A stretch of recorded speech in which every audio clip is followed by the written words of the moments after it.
Bien, pues bienvenidos a esta tercera sesión de- del simposio, del 16º Simposio Internacional del Posgrado en Artes y Diseño. Estamos por comenzar la charla con nuestro invitado del día de hoy, Nayef Yeya, que bueno, nos está sintonizando desde Brooklyn ahora. Entonces, bueno, pues bienvenidos sean. Esta es una transmisión especialmente para Facebook, aunque tendremos invitados también en la sala.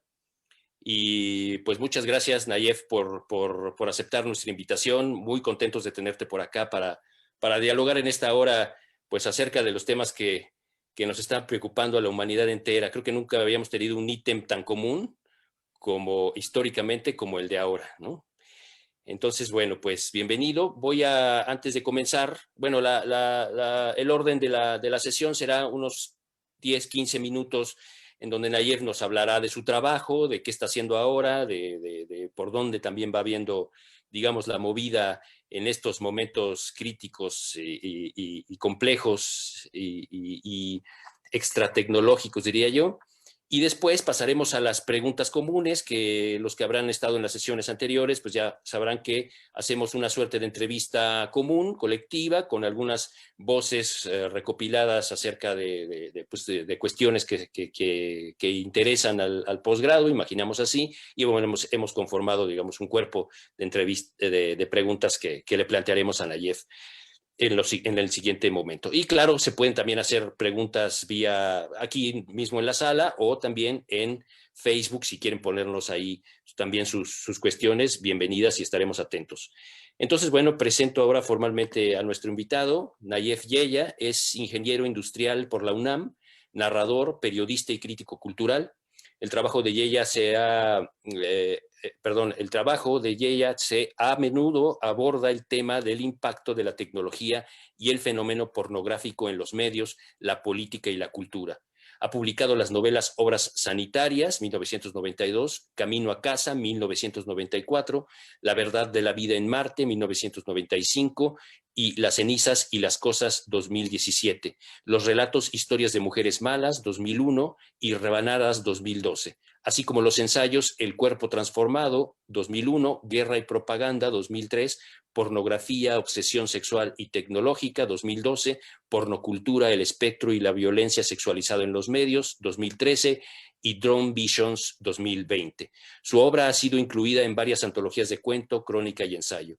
Colaboró en el suplemento Sábado, el diario 1+1, en el suplemento La Jornada Semanal de La Jornada, y actualmente lo hace en el suplemento El Cultural del periódico La Razón. Colabora en las revistas Letras Libres, Literal, Lubina y Zócalo. Y bueno, hemos invitado a Nayef justo porque es un especialista en cuestiones sobre tecnocultura, sobre cuerpos, sobre fenómenos culturales que ahora han tomado un cariz, diría yo, bueno, una dimensión, no sé si distinta, pero más potente o más poderosa en estos momentos de confinamiento, y entonces estamos frente a un momento que no sabemos del todo explicar bien, pero que estamos intentando también entender con los referentes de la cultura, de una cultura híbrida ya de por sí, que tenemos para poder entenderla, y también, como ayer incluso se planteaba en alguna de las mesas, también reformulando algunos conceptos e intentando inventar otros. Entonces, Nayef, bienvenido, y pues te doy la palabra para lo que nos quieras compartir. Bueno, muchísimas gracias, César. Gracias a invitarme a este evento. Muchas gracias a la UNAM, por supuesto, mi alma mater. Y pues ya dijiste básicamente lo que soy, lo que he hecho.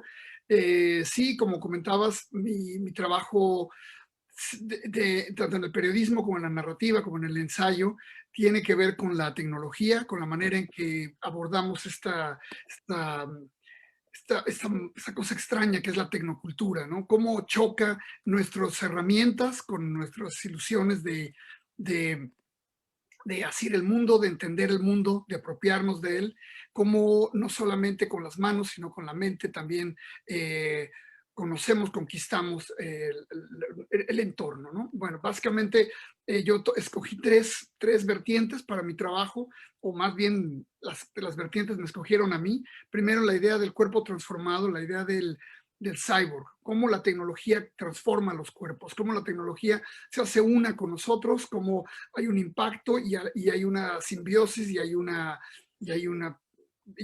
veces una manera de desgarrar con cómo utilizamos nuestras herramientas, que pueden ser desde biológicas, químicas, físicas, mecánicas, y ahora obviamente digitales, que son las que más han impactado nuestro quehacer en los últimos años. De ahí me interesaba muchísimo los mensajes, la idea de la tecnologización del discurso, es decir, cuando el discurso se convierte en propaganda, cuando ya las palabras dejan de ser simplemente un medio de comunicación y se convierten en una herramienta o en un arma. Entonces la propaganda se me apareció como un tema importante, como un tema que había que abordar, que había que pensar. Y el último tema, y quizá el más complejo y el más escandaloso, es el de la pornografía. Cómo la sexualidad y la tecnología interactúan y crean un nuevo universo, un nuevo universo de representaciones, y con él un discurso, y con él una forma de hacer el mundo o de perder al mundo, como queramos verlo. En fin, entonces me parecía que esos tres canales eran importantes. Y a esos tres se suma un dispositivo que para mí entra en mi radar en el año 2002, que es el dron.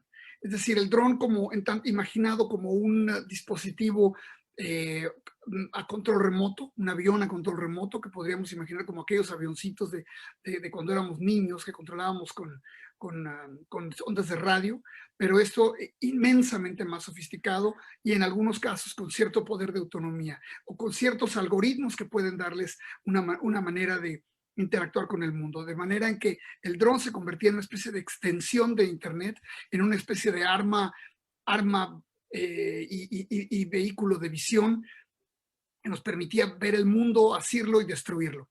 A mí me parecía muy importante desde el 2002, digo, porque fue el primer atentado con dron que costó vidas humanas.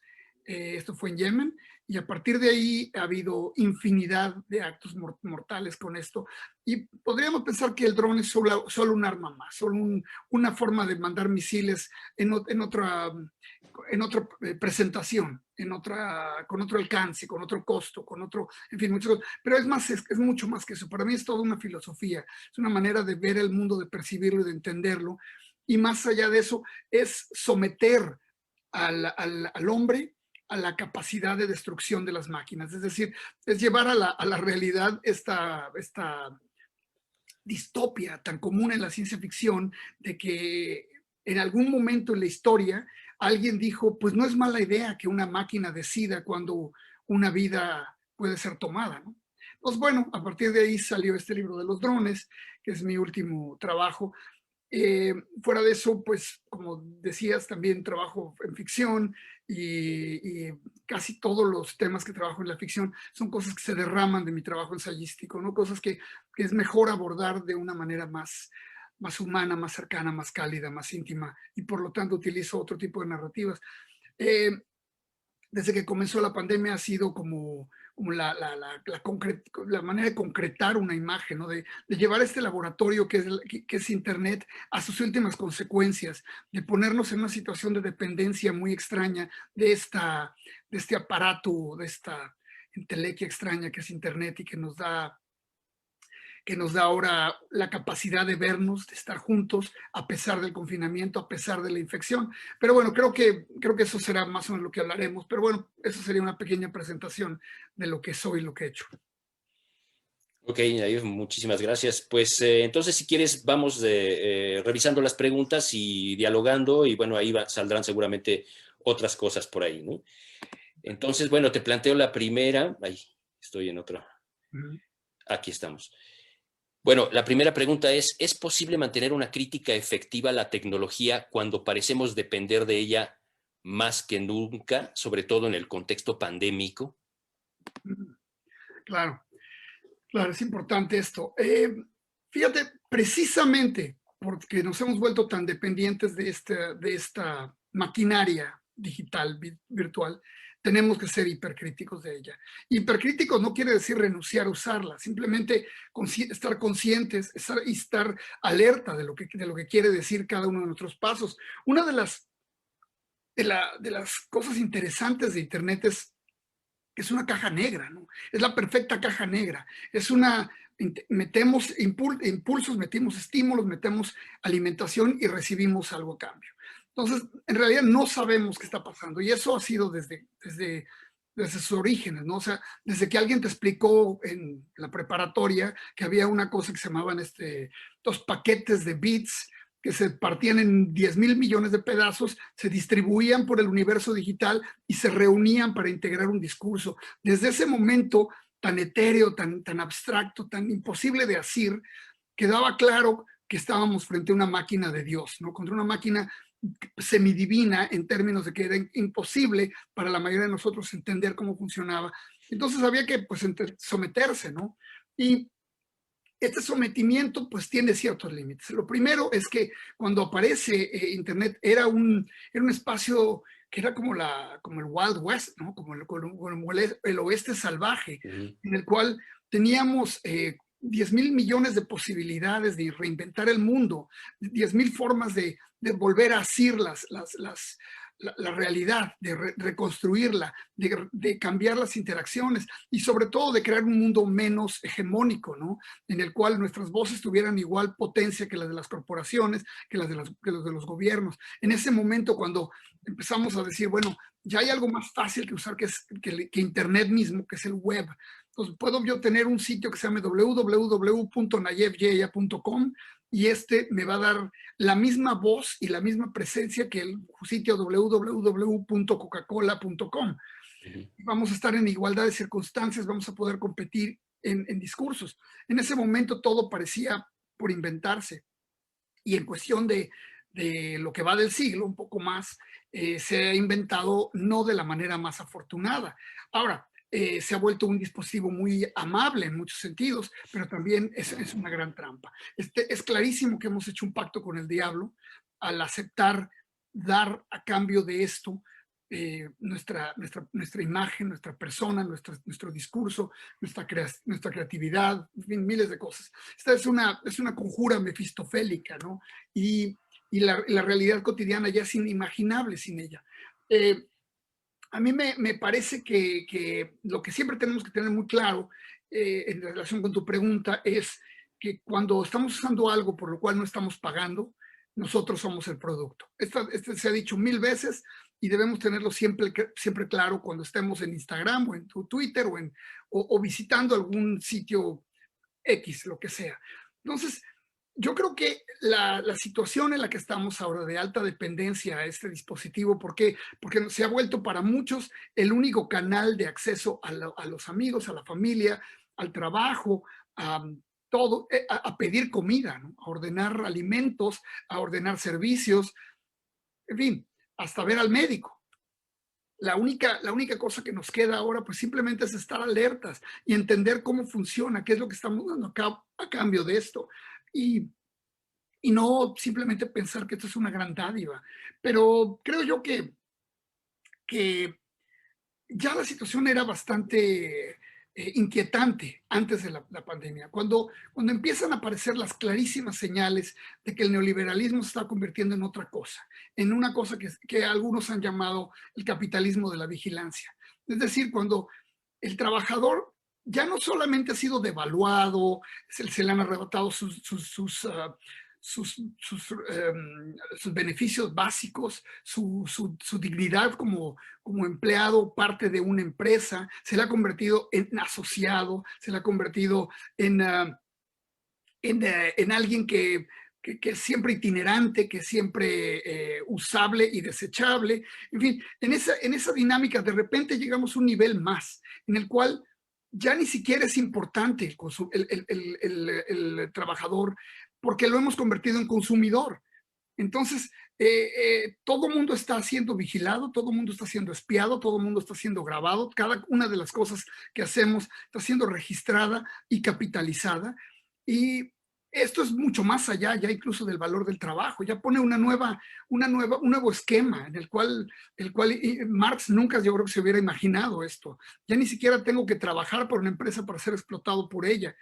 Y eh, eso es algo muy, muy importante que debemos considerar siempre cuando estamos ante estos aparatos. Otra vez, pasamos de una situación de un mundo salvaje digital a un mundo hipercorporativizado, en el cual unas cuantas empresas, algunas de ellas que no producen absolutamente nada, sino que capitalizan a partir de lo que sus usuarios usan, son hipermillonarias, ¿no?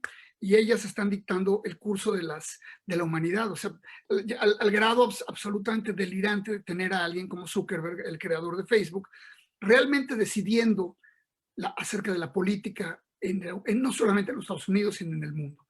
Y no solo en algunos niveles, sino a todos los niveles. Sí, totalmente, Naif. Yo recuerdo mi sensación cuando Hacking Bay, esa especie de pirata romántico que apareció en las redes en la década de los 90, a finales de los 90 renunciaría a la utopía de la red, justamente diciendo ya la red no tiene esa lógica libertaria que yo habría pensado de manera poética y muy provocadora, ¿no? Pero y me costaba todavía trabajo entenderlo porque yo apenas comenzaba a leerlo y decía, pero ¿por qué, no? Por esto, justamente porque preveía justo lo que está pasando ahora. Vamos a la siguiente pregunta, Nayef, si te parece. Claro. ¿De qué manera podemos frenar la producción masiva de contenido, en ocasiones vacío, que atasca nuestros timelines y que pretende consumir nuestro, ya de por sí, poco tiempo libre? Aquí, primero, yo me temo que no hay marcha atrás. Me temo que, bueno, yo soy más pesimista que optimista y siempre pensaré que hay que pensar el peor de los escenarios posibles y esperar que no sea tan malo o esperar que no sea peor que lo que nos imaginamos. A veces sucede. Esta pandemia es un buen ejemplo de cuando aún el peor de los escenarios posibles quedó ridiculizado por una realidad avasalladora. Yo creo que no hay marcha atrás, yo creo que no hay manera de desinventar ni de liberarnos de las herramientas que ya tenemos. En la historia se ha demostrado que una vez que se crea algo, rara vez lo desechamos por voluntad. Es decir, puede ser que dejemos de usarlo porque aparece algo mejor, pero así como los japoneses en cierto momento decidieron enterrar las armas de fuego porque les parecían indignas, porque les parecían que no, sí, que carecían de respeto por la vida, que no era justo utilizarlas, que había que utilizar espadas, porque esa era la manera en que se debían librar los combates. Eventualmente las armas volvieron. Igual la bomba atómica se usó 2 veces y estamos esperando que no se vuelva a utilizar. Sin embargo, ahí están. Difícilmente podemos decir que ya estamos libres de esa amenaza. Y así como eso, cualquier cosa. Entonces, esta fantasía que muchos compartimos de tener esta metáfora de destapar un caño, ¿no? De que pudiéramos destapar el inodoro y liberarnos de esta carga, es muy difícil porque nunca tiene fin. Por más que tratas de bloquear un lugar por donde llega basura, siempre llegará por otros lugares. Y nos la pasamos siempre desinvitándonos y desligándonos de invitaciones y de anunciantes y de personalidades nefastas que inevitablemente aparecen en nuestros timelines, ¿no? en nuestra realidad de redes sociales. Creo yo que estamos condenados a esto. Esto va a ser este es uno de los muchos precios que hemos de pagar con nuestro tiempo, con el bien, quizá el bien más precioso que tenemos, nuestro tiempo, porque ese es el único que sí no podemos tener más, no podemos ahorrarlo, no podemos comprar más, no podemos pedirle a alguien que nos haga una transfusión. Entonces, difícilmente podríamos cambiar esa realidad. Yo creo que lo único que debemos aprender a hacer es a gestionar este tiempo, ¿no? Me gusta mucho este término que apareció ahora, para mí apareció ahora durante la pandemia, el doom scrolling o doom surfing, ¿no? Que básicamente consiste en pasarte horas y horas pasando el dedito en tus redes sociales, viendo noticias apocalípticas, noticias horribles, tragedias, sin poderte liberar, sin ganar nada de ello, incluso hasta la ilusión de que creer que nos estamos informando ya es muy poco creíble. Ujú. Pero creo yo que estamos en esto. Lo importante es tener claro cada vez que lo hacemos, pensar, ok, ¿realmente necesito hacer esto? ¿Realmente no sería mejor abrir un libro y ponerme a leer? Esa es la única redención, pero no es nada fácil.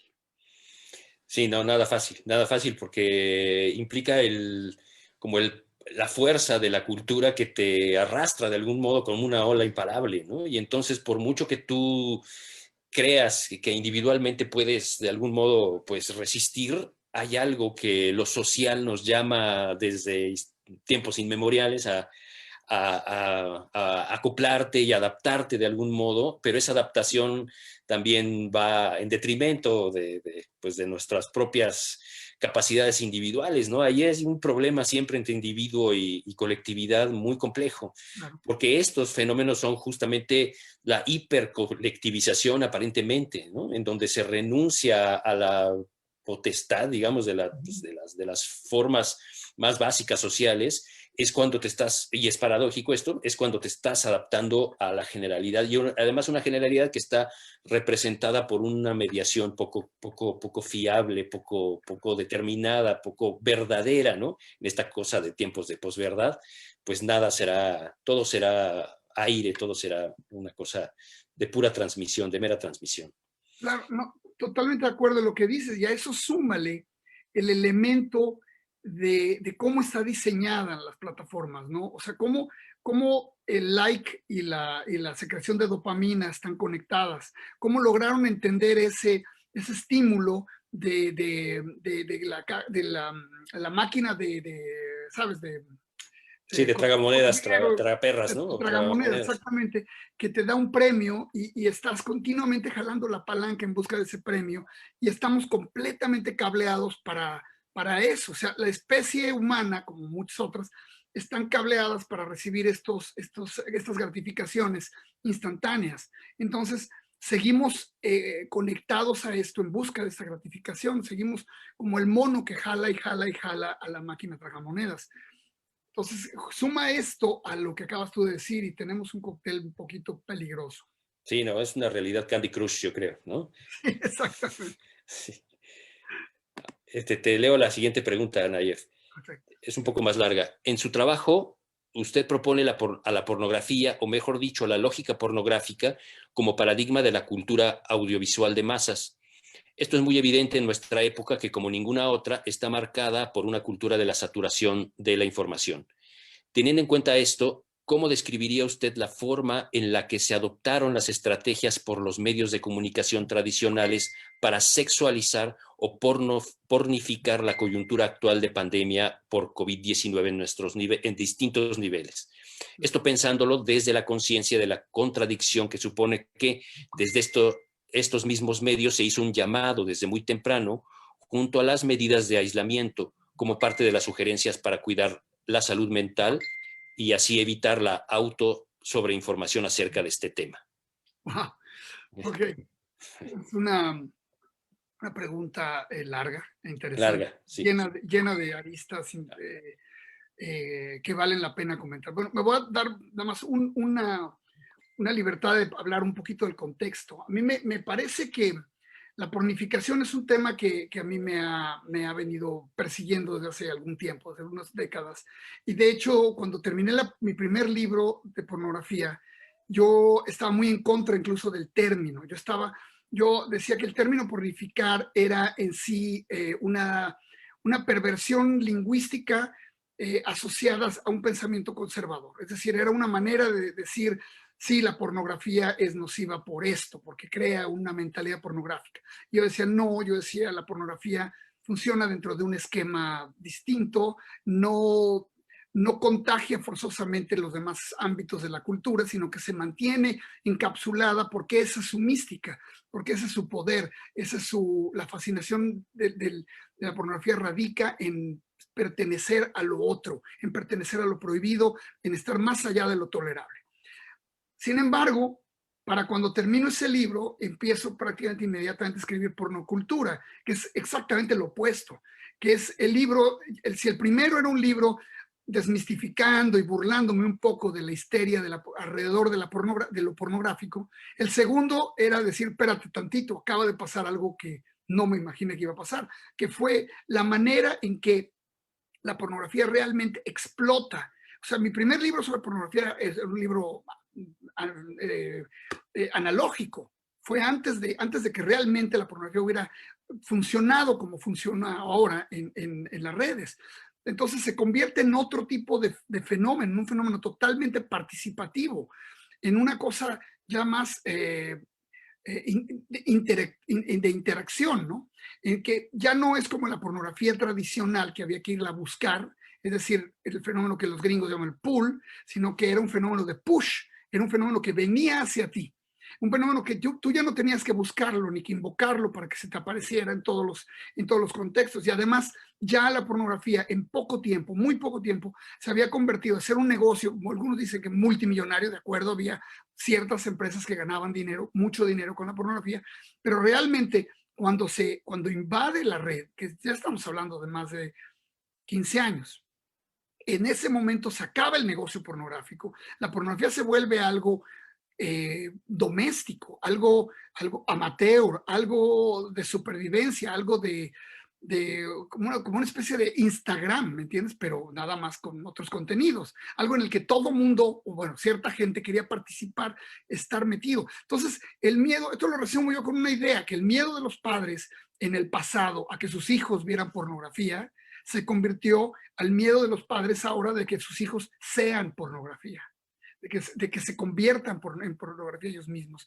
Y este es el primer asunto de la pornificación, que no solamente empieza a volverse omnipresente, sino que empieza a contaminar todos los discursos. Todo lo que se dice empieza a tener ya un ritmo, una mecánica pornográfica, con una revelación de tipo de money shot, es decir, con la mecánica esta típica de esto pasó y no vas a creer lo que sucedió después, ¿no? Todos aquellos clickbaits que consumimos son exactamente eso, ¿no? Son exactamente entradas para llegar al money shot directamente sin tener que atravesar por todo el arduo camino de la seducción, del coito, incluso de la penetración y finalmente nada más llegar a la eyaculación. Todo se volvió un atajo para llegar a las últimas consecuencias o a ese momento de excitación pura. Entonces, estamos viviendo en eso, en cierta forma. Trump es perfectamente la encarnación de eso. Es el líder que se salta todos los procesos simplemente para llegar al momento de la culminación climática, del horror, de la política convertida en clímax non-stop. En fin, entonces, lo primero sería entender esto, ¿no? Entonces ya estábamos metidos en esta dinámica y sin muchas posibilidades de romperla, sin muchas posibilidades de poder reconfigurar el discurso y decir, espérate, esto no va por aquí. Tenemos que regresar a una lectura más profunda de las cosas. Es decir, cuando los fake news empiezan a volverse la realidad, es porque estamos evitando todo contexto, porque no queremos perder el tiempo, ¿no? En nada que nos tome más de 3 segundos en consumir. Es la gratificación instantánea por naturaleza.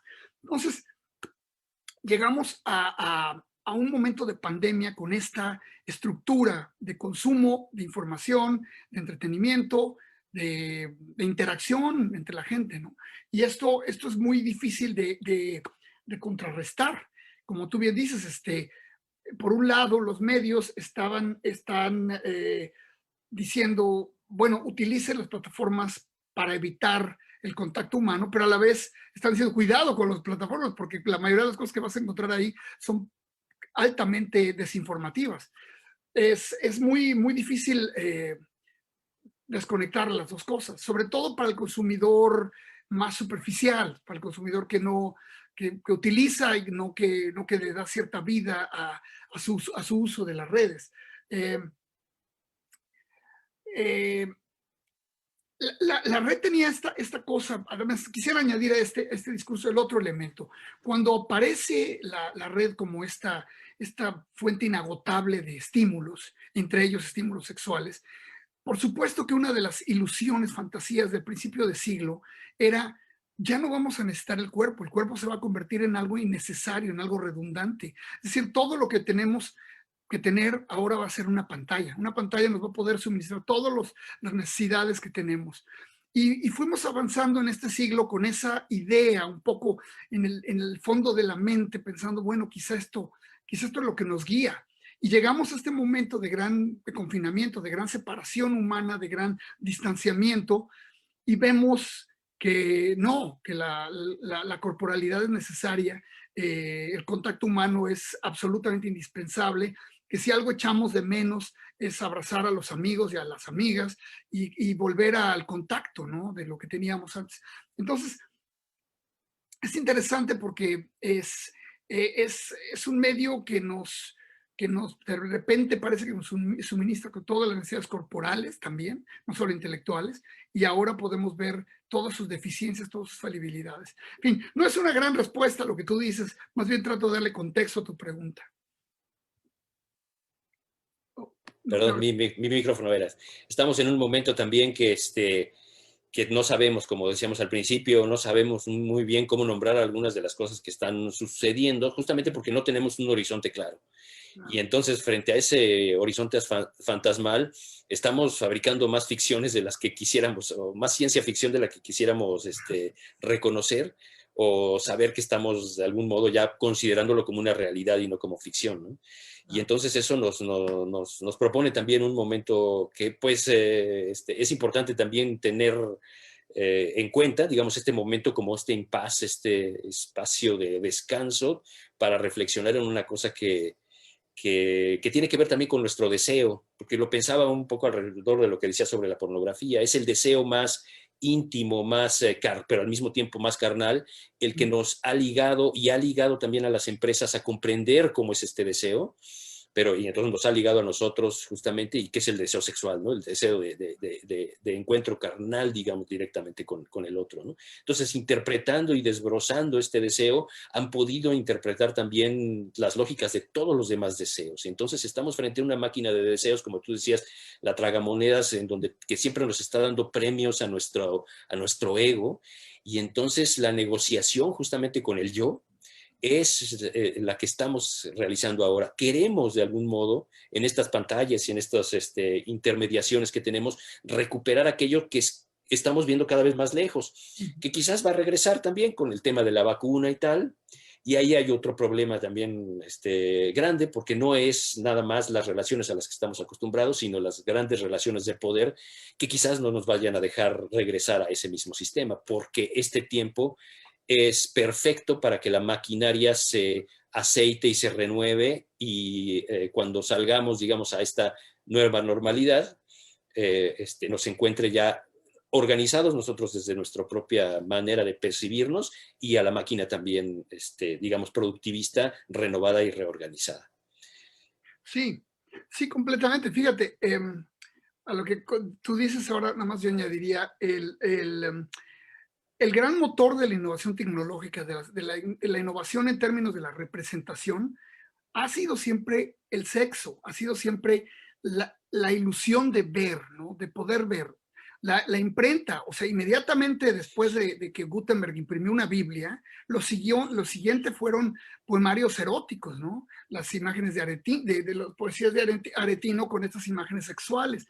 Es decir, si algo le dio vitalidad a la imprenta, y luego al cine, y luego a la videocasetera, y así sucesivamente hasta llegar al internet, ha sido la posibilidad de ver mejor, de ver más sexo, de poder llenarnos esta extrañísima cualidad humana que tenemos de que a través de la visión podemos tener estos niveles de excitación, que parece una cosa increíble, ¿no? Que nuestro cerebro pueda convertir imágenes sexuales, y a veces no son tan sexuales, o no son sexuales para todos, en estímulo y en un estímulo con una respuesta física automática, ¿no? O sea, las tres grandes secreciones, como sabemos, es el sudor, la adrenalina y el orgasmo. De ahí los tres tipos de géneros, que es el melodrama, que es el llanto también, por supuesto, el horror y la pornografía. Son los tres grandes géneros corporales. Y entonces, bueno, al llegar a este momento histórico en el que el Internet nos puede proveer una cantidad inagotable de estímulos sexuales, pues sí, esto es una gran máquina de la provocación erótica y a la vez esto sucede en un momento en el que incluso en las calles la gente va con tapabocas, es decir, se ha bloqueado incluso ya hasta los niveles más elementales de la interacción entre el estímulo, el deseo, en fin. Ahora, obviamente el tapabocas se volverá, sexualizará, o si no es que ya lo está. Es como sabemos, si existe, hay pornografía de ello, ¿no? Claro, exactamente. Bueno, vamos con la siguiente pregunta, Nayef. Los medios de comunicación tradicionales, como la televisión y la radio, antes de la pandemia ya se habían visto reemplazados por las redes sociales o las plataformas de streaming de video y música como responsables de entretener e informar a la población, aunque esto era más notable en generaciones más jóvenes. Sin embargo, en la situación actual se ha podido ver que esto se ha extendido a los demás grupos etarios o las demás generaciones, digamos. Entonces, ¿qué estrategias ha visto o supone usted en cuanto a espectacularización o promoción asumirán estos medios para mantener su vigencia después de superado este trance? Curioso. Fíjate, eso me parece interesante porque es cierto que la radio primero, la televisión, han ido perdiendo en las últimas décadas su encanto hasta el punto de que, por ejemplo, mis hijos realmente nunca vieron la televisión, ya son veinteañeros, y para ellos la televisión pues era una cosa que sus papás veían, pero para ellos no tenía mucho significado. A veces lo hacían más por el rollo de comunidad que por realmente ver la tele. Y con eso me quedo, fíjate. Yo creo que en los grandes momentos de crisis, pienso por ejemplo en el 9/11, pienso en este momento, pienso en grandes tragedias o en grandes momentos de incertidumbre, es más fácil volver a la televisión. La televisión y la radio todavía tienen ese poder aglutinante a través de las edades, a través de las clases, a través de las diferencias grandes que separan a la sociedad. La televisión y la radio todavía tienen esa capacidad de aglutinar en el momento en que estamos más desconcertados. Creo yo que eso lo han mantenido y me pareció volverlo a ver en este momento. Ahora, también yo estoy en una realidad un poco distinta a la mexicana, con, por ejemplo, los medios aquí se han dividido, por ejemplo, políticamente. Tú tienes canales que son totalmente pro-demócratas y canales totalmente pro-republicanos y son un poco casi como una calca de lo que sucede en las redes sociales, o más bien eso es lo que están tratando de hacer, están tratando de reinventarse con esos mecanismos, con los mecanismos que han caracterizado a las redes sociales. Entonces creo yo que los medios antiguos buscan su salvación convirtiéndose en medios modernos y eso generalmente no funciona. Así como el cine no fue simplemente teatro filmado, ni la televisión es realmente cine en un cuadrito, sino que son medios diferentes, con discursos diferentes, con objetivos diferentes. Por tanto, la televisión como tal creo que ya está quedando en el abandono. Lo vemos con fenómenos como Netflix y Hulu y Amazon Prime y todos estos streamings que están dándole otro sentido a ese aparato que tenemos ahí, que están dándole una nueva valía. Sin embargo, todos ellos tienen este elemento ombliguista que me parece peligroso. Es decir, la televisión y la radio siempre tenía la posibilidad de tener ese momento mágico de interrumpimos esta transmisión para informarles que acaba de suceder esto, ¿verdad?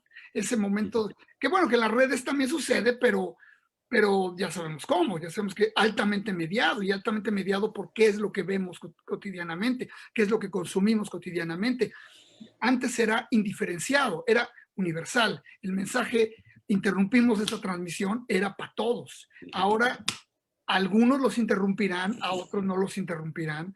Y eso es muy grave. Es decir, desde el momento en que nos hemos atado a esta experiencia algoritmizada, y curioso, decimos ya algoritmo y ya entendemos todos a lo que nos referimos. Nos referimos a estos mecanismos que utilizan las redes para segregar lo que te llega, lo que no te llega, para unirte a ciertos grupos de gente, para proponerte ciertas formas de consumo, para clasificarte dentro de un grupo y tratarte de volver mercancía dentro de ese grupo. O sea, todo el tiempo estamos sometidos a esta diferenciación y eso nos pone en unas condiciones muy extrañas, muy sui generis, muy peligrosas, porque me hace pensar un poco como cuando en los Estados Unidos, por ejemplo, las estaciones de radio empiezan a fracasar, porque Internet era una competencia muy aparatosa. Entonces, las pocas estaciones de radio que quedaban las iban comprando estos megaconsorcios.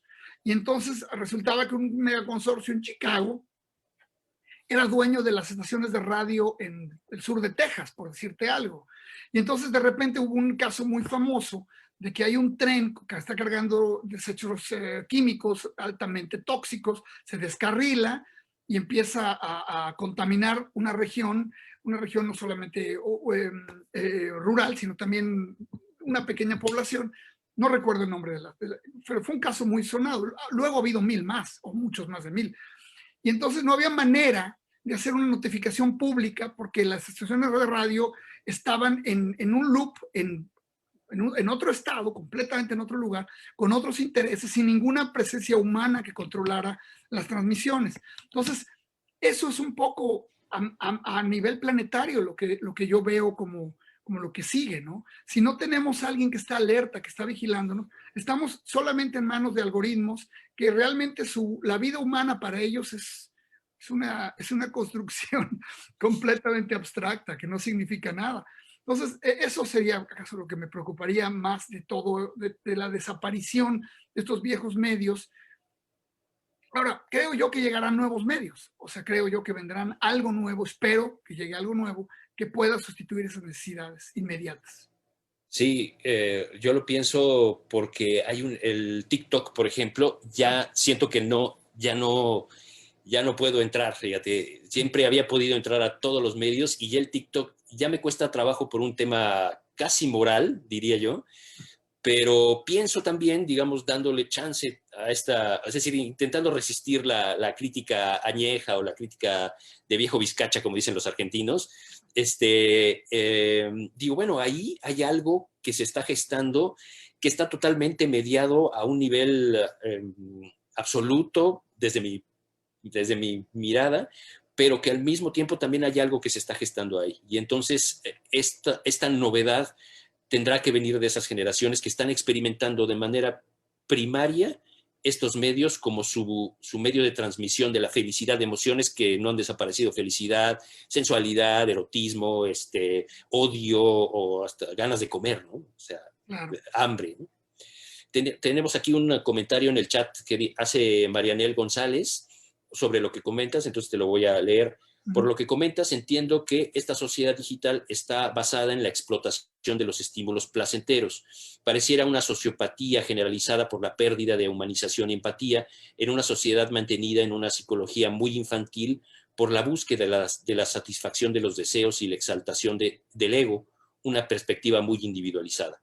Mi pregunta es si desde tu punto de vista, desde algún rincón de las redes o fuera de ellas, se pueden generar trincheras como generadoras de conciencia colectiva. Pues muy bien, muy buena apreciación y buena pregunta. Yo creo que sí. Yo creo que todo el tiempo están sucediendo. Es decir, yo tengo que reconocer que con toda la basura que consumo en los medios sociales, ahí me he enterado de la existencia de cosas que ahora son parte de mi cotidianidad, ¿no? O sea, sitios en la red que son absolutamente indispensables ahora para mí, o podcasts que ahora oigo casi religiosamente. Es decir, es interesante que en este momento de frivolidad masificada, también tenemos pues voces que están trayendo discursos de una profundidad extraordinaria, ¿no? O sea, de repente me encuentro ahora espacios donde tengo chavos de 18 años, 17 años discutiendo Marx o discutiendo Hegel a unos niveles altísimos, no solamente con un nivel de conocimiento y de apropiación de esta sabiduría, de todos estos, de la filosofía o de lo que sea, ¿no? No tiene que ser filosofía, sino que también trayéndolo a su momento histórico, convirtiéndolo en parte de su panorama. Entonces, creo yo que sucede, estamos rodeados, pero como hace una de las preguntas, estamos tan saturados que es difícil verlo. O sea, tenemos el agua hasta los ojos, entonces es muy difícil verla, ¿no? Ver que estamos sumergidos. Creo yo que las herramientas están ahí, que las estrategias están ahí, hay que saberlas buscar y por eso decía que la idea es que hay que estar alerta, más que renunciar a esto, decir yo no quiero saber nada, no me voy a dejar manipular, tenemos que estar siempre conscientes y críticos. Y es muy difícil, porque a mí en innumerables ocasiones me sucede que me voy con la finta, ¿no? Que ves algo y empiezas a creer que estás viendo algo y realmente estás viendo otra cosa. O sea, si hay algo que ha dominado este mundo de redes es las ilusiones, las continuas ilusiones, las ilusiones sobre ilusiones y sobre ilusiones, los discursos que se contradicen y que se salen de los esquemas tradicionales en los que analizamos, pero de que existen las herramientas, yo lo creo que sí. Ok. Te voy a hacer una pregunta, Niev, que no está en las que te había enviado, porque nos llegó después de que te las envié, que nos enviaron, ahora la encuentro, aquí está. ¿Consideras que la actual situación pandémica ha acelerado el desarrollo de programas y mecanismos para la vigilancia del cada vez más nutrido número de usuarios del espacio virtual? ¿Qué tan lejos está el panopticón o ya está completamente instalado en nuestros dispositivos? ¿Crees que ya hemos pasado de recibir insinuaciones y promesas a recibir instrucciones explícitas que se adelantan al raciocinio de nuestras necesidades? Bueno, pues la pregunta es importantísima, porque yo no creo que esté terminado el trabajo, yo creo que como todas las cosas que han sucedido en Internet y en los mecanismos de vigilancia, son cosas que se van montando una encima de otra y van aprovechando desarrollos corporativos para utilizarlos en los gobiernos y desarrollos gubernamentales para utilizarlos en las corporaciones. Entonces, una interacción continua. Estamos siendo vigilados por los dos lados, estamos siendo supervisados, estamos siendo controlados y a la vez no hay un plan maestro. Eso sería la diferencia entre entender cómo estamos siendo vigilados, digamos, y caer en la histeria de las conspiraciones. Es decir, es un momento que se presta para que creamos en cualquier cosa y eso debe ser algo que tenemos que tener muy claro. Cualquier cosa no existe. Existen ciertas cosas, pero creer que todo puede ser más dominante, más incisivo, más superior, más no sé qué, que lo que podemos ver es peligroso. Primero, eso sería lo primero, que tenemos que tener muy claro que sí hay, como ya lo demostró Edward Snowden, y por lo cual tuvo que irse al exilio y sigue siendo un sujeto perseguido en el mundo, nos están vigilando nuestras comunicaciones. Y si bien no están forzosamente escuchando lo que decimos y no están tomando nota de nuestras citas y de nuestras creencias y de lo que consumimos, sí tienen todos los indicadores para saber cómo rearmar esos discursos después, y no solamente en el contexto de Neviella o de César Cortés, sino en un contexto de una masa que pueden insertar junta y pueden clasificar y pueden controlar, dominar o por lo menos crearle estímulos para esos fines. Entonces yo creo que que toda la maquinaria sigue ahí, sigue creciendo, y en el contexto de una pandemia, pues todo esto ha explotado, porque estamos en un momento en el que la única cosa que nos puede realmente salvar, antes que llegue una vacuna, que la vacuna todavía yo quiero ver algo más material, por lo menos ver resultados verificados por pares, no solamente comunicaciones de laboratorios que están haciendo docenas de millones, de miles de millones de dólares simplemente por anunciar que tienen una vacuna, porque de eso se trata Y finalmente. claro. Los anuncios del 90% o 95% de efectividad no van para ti, para mí, van para Wall Street. Para que Wall Street siga apostando y siga comprando esas acciones y esas acciones sigan creciendo. Ahora, que esto puede tener un contexto real y que las vacunas pueden ser tan buenas, perfecto, ya lo veremos en su momento. Ahora, todas las pandemias en la humanidad se han combatido de la misma manera, exitosa o fracasadamente, y es a través de una respuesta social. La respuesta social, que es el confinamiento, que es el respeto a los cordones sanitarios y a los requerimientos sanitarios. Esto viene sucediendo desde el medievo y no ha cambiado y no cambiará porque los gérmenes van evolucionando y siempre son diferentes. Entonces siempre son un desafío distinto al anterior. Entonces, ahora, en este momento en el que debemos depender de confiar uno del otro y depender de permitir ser observados y ser rastreados, pues obviamente tenemos que abrir doblemente las puertas, ¿no? Si ya de por sí estaban abiertas, ahora tenemos que abrirlas aún más a quienes nos están mirando y a quienes están siguiendo nuestros pasos. Es decir, cuando hablamos así de la respuesta en Corea del Sur o en Taiwán, del rollo de rastreo, ¿no? El rastreo de contagios y todo esto, pues sí, parece como una gran intromisión en nuestra privacidad, pero por el otro lado, ¿qué importa más, mi privacidad o el bien común? Lo siento mucho, para mí el bien común siempre va a estar primero. Y es muy difícil entender cuando ese bien común llega una corporación o un gobierno y dice, bueno, el bien común más bien es mi bien y voy a ver cómo me funciona y cómo me sirve tener ese control, que es clarísimo, eso sucede. Ahora, tenemos por un lado que estar alertas, pero por otro lado también estar alertas de no caer en la mentalidad conspiranoica y en dejarnos llevar por el terror y de la desinformación. Totalmente, Nayef, totalmente. Pues ya estamos llegando al final de esta charla. La verdad es que te agradecemos muchísimo, Nayef. Además fue complicado cuadrar los horarios y qué bueno que se pudo dar, la verdad, porque pues es enriquecedor en dos niveles. Primero, pues conocerte más, hablar contigo y tal, para seguir la comunicación, digamos, de estos temas. Y por otro lado, también a una comunidad del posgrado bueno, que también tiene ciertos intereses mucho más plantados, digamos, en el producto de obra, en fin, una serie de cosas que están ahí circulando y que también hay una serie de cuestionamientos ahí, pero abrirnos a otros campos, a otros espacios para compartir la palabra. Yo creo que finalmente estamos mediados también mucho por nuestras tradiciones, digamos, disciplinares y tal, pero ahora se está también poniendo en entredicho cada una de estas seguridades que tenemos, ¿no? Y estamos esforzándonos por mantener, digamos, la corporalidad de nuestros intereses, quiero decir, desde el punto de vista de los campos y tal, pero hay que escuchar, digamos, la voz de la cultura, ¿no? Es decir, en términos muy amplios, ¿no? Y esto es compartir.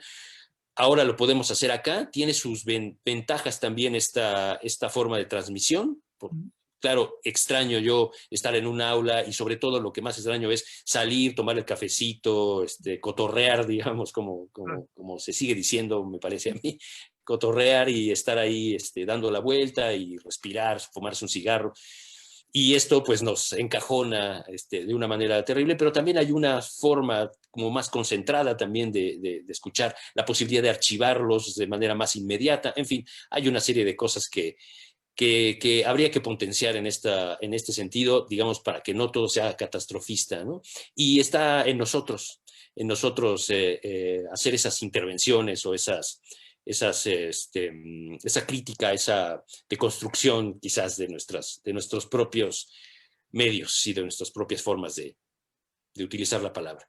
Entonces, Nayef, pues no sé si quieres agregar algo.